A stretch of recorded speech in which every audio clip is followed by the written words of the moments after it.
India نے پاکستان کو باضابطہ ایک نوٹس تھما دیا ہے کہ اسے انڈس واٹر ٹریٹی یا سندھ طاس معاہدہ موجودہ حالت میں قبول نہیں اور وہ اس میں تبدیلی چاہتا ہے۔ انڈیا قریباً 1.5 برس پہلے بھی ایک ایسا ہی نوٹس بھیج چکا ہے، لیکن اس بار اس نے فائنل نوٹس بھیجا ہے۔ مطلب اگر تم ہماری بات نہیں سنتے تو سمجھو معاہدہ عملی طور پر ختم، اور وہ معاہدے میں تنازعات کے خاتمے کے میکانزم کے تحت کوئی بات چیت نہیں کرے گا۔ یہ معاہدہ کیسے طے پایا؟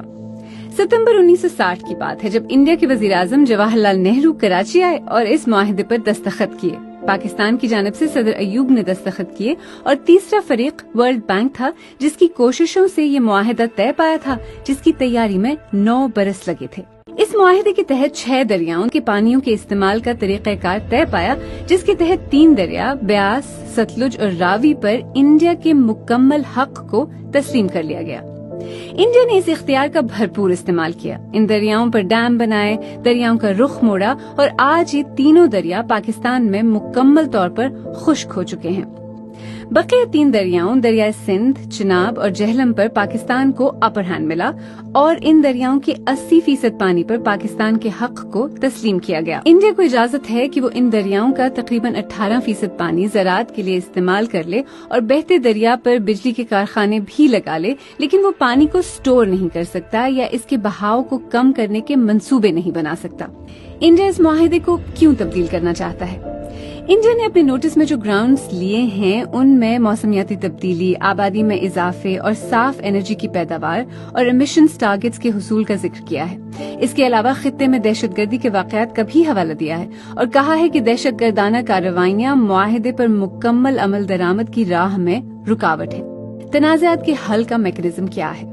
اس معاہدے میں ایک مستقل انڈس کمیشن ہے جو کسی متنازع منصوبے کے حل کے لیے کام کرتا ہے۔ اگر تنازع کمیشن لیول پر حل نہ ہو سکے تو کوئی بھی فریق معاملے کو آزاد ثالث کے سامنے لے کر جا سکتا ہے یا ثالثی عدالت کے پاس جا سکتا ہے۔ سندھ طاس معاہدہ دنیا میں پانی کی تقسیم کا کامیاب ترین معاہدہ تسلیم کیا جاتا ہے۔ یہ معاہدہ ہوئے 64 برس گزر چکے ہیں۔ اس دوران پاکستان اور انڈیا کے تعلقات میں بڑے اتار چڑھاؤ آئے، کئی جنگیں ہوئیں، لیکن معاہدہ برقرار رہا۔ گزشتہ 20 برس میں جب سے بھارتیہ جنتا پارٹی انڈین سیاست میں ابھری ہے، اس معاہدے کو ختم کرنے، پاکستان کو بوند بوند کے لیے ترسانے، خون اور پانی ایک ساتھ نہیں بہہ سکتے، ایسے بیانات سامنے آئے۔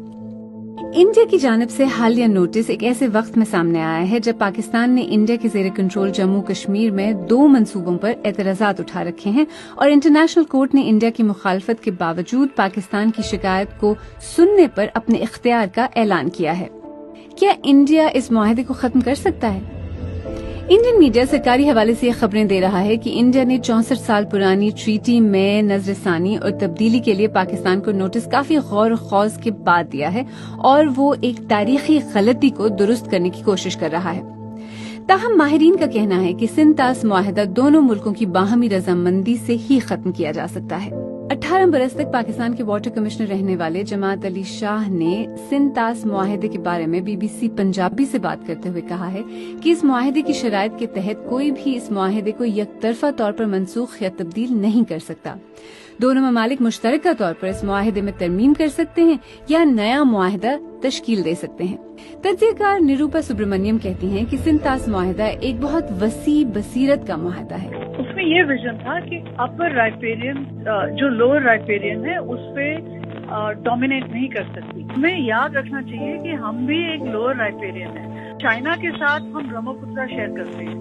اگر کل انہوں نے کہا کہ ہم برہمپترا کو ہم ری نیگوشیٹ کرنے جا رہے ہیں تو آپ کیا کرو گے؟ سیف الدین سوز انڈیا میں کانگریس حکومت کے دوران آبی وسائل کے وزیر رہ چکے ہیں۔ انہوں نے BBC سے بات کرتے ہوئے کہا کہ سندھ طاس معاہدہ انڈیا اور پاکستان کے درمیان ایک انتہائی آزمودہ اور کامیاب معاہدہ ہے۔ یہ جو ہے ٹریٹی جو ہے یہ ٹائم ٹیسٹڈ ہے، اس پر روک لگانا، چٹھی لکھنا، نوٹس دینا وہ میری نظر میں بہت غلط ہے۔ یہ انٹرنیشنل ٹریٹی ہے اور دنیا نے تسلیم کیا ہے۔ انڈیا کی حکمراں جماعت سندھ طاس معاہدے میں تبدیلی کروا سکتی ہے یا نہیں، اس کے بارے میں یقین کے ساتھ کچھ کہنا ممکن نہیں۔ اس میں کوئی شک نہیں کہ 60 کی دہائی کے مقابلے میں انڈیا کا عالمی اثر و رسوخ بہت زیادہ ہے۔ دنیا میں اس کی بات کو زیادہ اہمیت دی جاتی ہے، لیکن اگر انڈیا اس معاہدے کو ختم کر کے پاکستان کے لیے مسائل پیدا کرنے میں کامیاب ہوا تو انڈیا خود ایک ایسی روایت پیدا کر رہا ہوگا جو اس کے اپنے خلاف بھی استعمال ہو سکے گی۔ انڈیا خود بھی ایک لوور ریپیرین کنٹری ہے اور اس کے پانی کا دار و مدار تبت سے نکلنے والے برہم پترا جیسے دریاؤں پر ہے، اور اگر چین نے اپر ریپیرین کنٹری ہونے کے ناطے لوور ریپیرین کو پانی سے محروم کرنے کے لیے قدم اٹھایا تو پھر چین کو کون روکے گا؟